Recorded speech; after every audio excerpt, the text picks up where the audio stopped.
a disponer los micrófonos. ¿No ves si hay alguna pregunta del público? Por favor. Micrófono.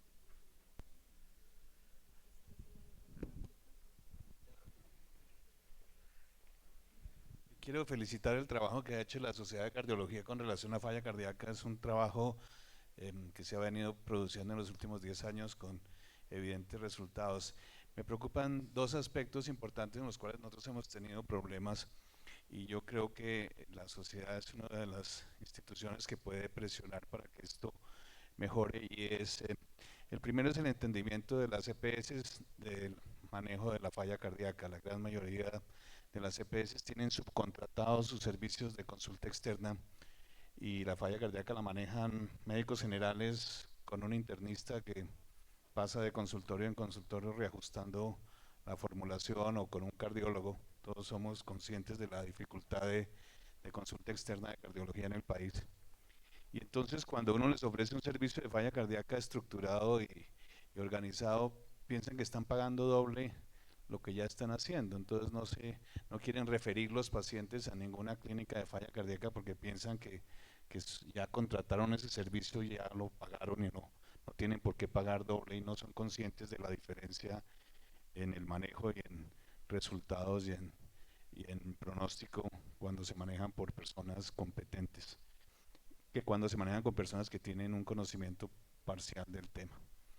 Y el segundo, no sé, quisiera oír la opinión. Nosotros teníamos una clínica de falla cardíaca montada con un hospital día y cuando se vino la habilitación nueva que ocurrió en el curso de los últimos 12 meses, nos las quitó la Secretaría de Salud porque para la Secretaría de Salud no existe dentro de su listado que es una clínica ambulatoria de falla cardíaca, entonces no nos la habilitaron y desmantelaron un programa que costó cerca de 2 años de implementarlo, diciendo que ellos no podían habilitar una circunstancia que no existía dentro de las normas. Lo único ambulatorio que hay aparentemente dentro de las normas de Secretaría de Salud son los programas de quimioterapia ambulatoria.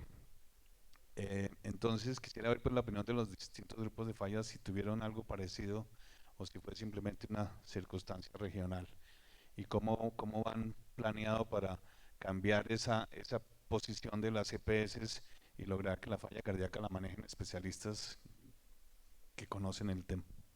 Gracias, doctor. Nosotros no hemos tenido, digamos, un problema en la estrategia del manejo hospital día, probablemente porque se vinculó como si fuera una atención del paciente en el servicio de urgencias. Entonces, esa fue como una estrategia que se utilizó y no generó tanto problema. Creemos nosotros que esa pudo haber sido. Esos pacientes también vienen para infusión inotrópica intermitente por el hospital día, aplicación de hierro intravenoso o evaluación incluso de urgencia fuera de consulta específica se podrían ver en el manejo de los pacientes de hospital día. Ahora, es muy importante lo que ha ocurrido, yo no tenía idea que eso había ocurrido, pero vale la pena que se implemente algo que sea una recomendación que surja del capítulo de insuficiencia cardíaca de la Sociedad Colombiana de Cardiología para que se modifiquen esas estrategias, porque eso es muy importante, especialmente para esos pacientes. La readmisión hospitalaria, yo creo que en Colombia es tan alta y la consulta por urgencia es tan alta que nosotros tenemos que cambiar la estrategia de atención de esos pacientes. Segundo, porque esos son los pacientes que todo el mundo relega para lo último, o sea, no los ven de entrada, los esperan todo el tiempo mientras los pueden atender, etcétera, y eso es un problema para esos pacientes porque puede estar ahí una intervención temprana que reduzca la mortalidad. Entonces yo creo que la observación que tú haces vale la pena que nosotros la analicemos y la discutamos en el grupo del capítulo. Hay algunas estrategias que se plantearon en regímenes cerrados como son fuerzas militares y policía, donde no tendríamos dificultades en implementar aquellos pacientes que llegan a la mañana, como dice Efraín, se les va a hacer el soporte inotrópico intermitente, como se le hacía el suplemento del hierro. Ahí habría que buscar una estrategia en ese sentido con aquellas instituciones que pueden hacerlo. Ahora, dentro del capítulo de falla, sé que estamos trabajando en el tema específicamente de las diferentes, digamos, niveles de atención en falla. Yo también desconocía el concepto de que lo habían cerrado, que no permitían esa parte de las clínicas de hospital de día por la Secretaría de Salud. habría que mirar qué se va a hacer dentro del capítulo, implementar y mirar. ¿Alguna otra pregunta?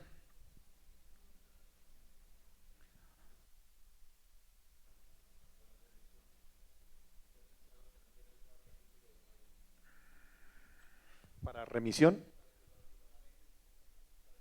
No, la parte que nosotros más hemos analizado en el grupo es tratar de crear las redes integradas de atención. Es probable que con el advenimiento actual de la ley, de la ley estatutaria en salud, es absolutamente necesario porque baja los costos de atención en salud y permite una atención integrada en diferentes niveles de atención. El paciente que llega a una clínica de insuficiencia cardíaca congestiva que se compensa puede pasar a un segundo nivel de atención o en lo posible a un primer nivel de atención que tenga conexión en esa red para que tenga un soporte.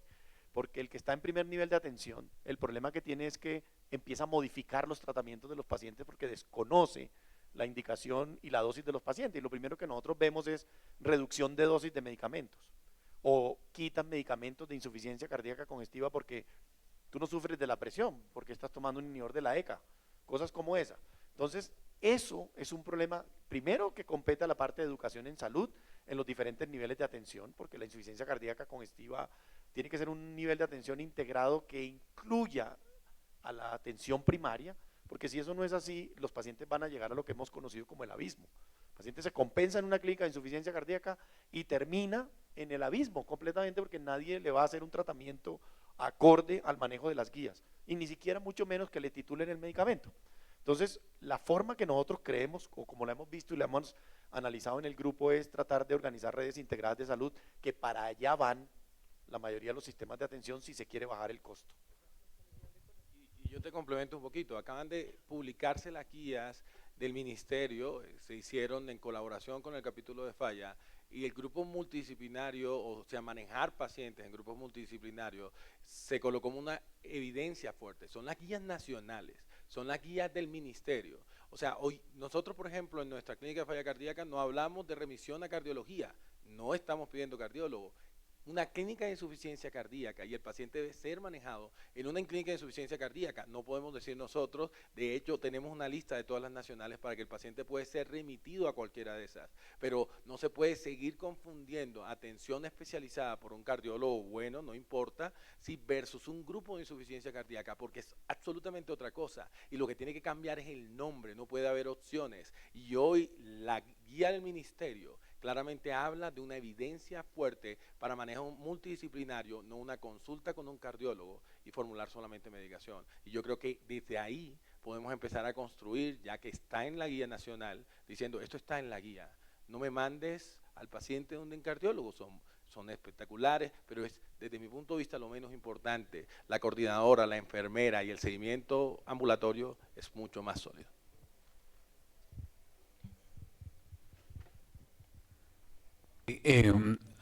Dr. Randall, what do you think was the most important advance in treatment in chronic heart failure in the last year?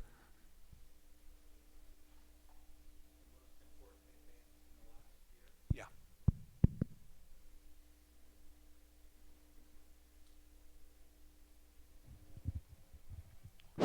Okay. The most important advance in the treatment of heart failure just across the board?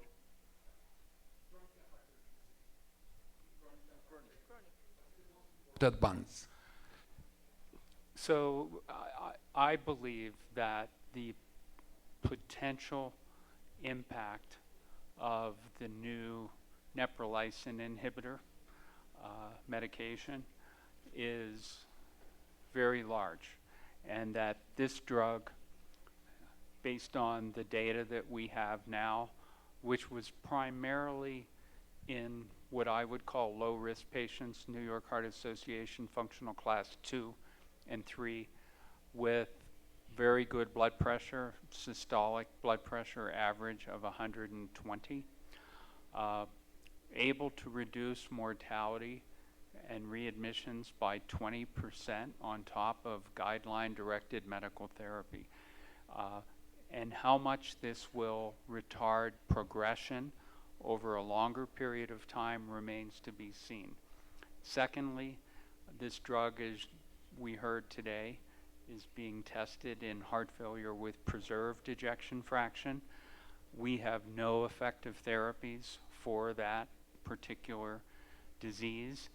So if it proves to be effective in that population also, that'll be huge. And last, there's very limited data on the neprilysin inhibitor, the ARNI inhibitor, in more advanced heart failure. So to get into the Paradigm HF study, you had to be able to tolerate a 2-week run-in phase and take 20 milligrams of enalapril or 200 milligrams of Entresto. We don't know yet about more ill patients with lower blood pressures that can't tolerate doses like that, if they will derive significant or even more benefit with this drug. Those studies are being planned, and I believe this weekend at the Heart Failure Society of America, Scott Solomon is going to present some data on the efficacy of Entresto in patients that could not tolerate target doses. I don't know that information, but so to me that's the most exciting new thing. Thank you.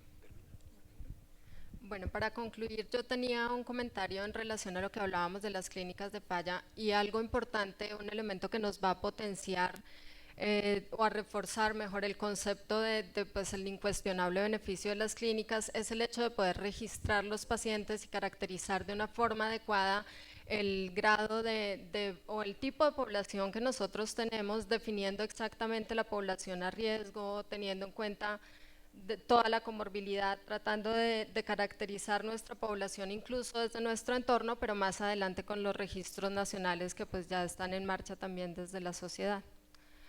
¿Alguien tiene alguna otra pregunta?